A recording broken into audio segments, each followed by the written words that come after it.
జన జన జనసేన శరమై సంధించేనా నవ్యాంధ్రకు శ్రీకారం ఏదేమైనా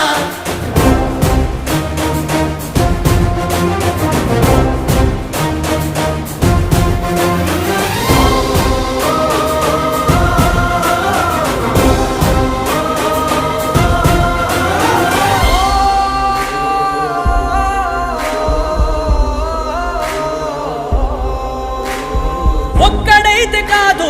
కోట్ల ప్రజల గొంతుక వీడు ఒక్కడైన చాలు మోకరిల్లు సామ్రాజ్యాలు ఆంధ్రదేశ భవిష్యత్తుకు దిక్కువైనావురా ఆడబిడ్డలందరికీ అన్నవయ్యావురా నమ్ముకున్న నవతరాన్ని వేలు పట్టి నడిపించే నాయకుడై కాపు కాయరా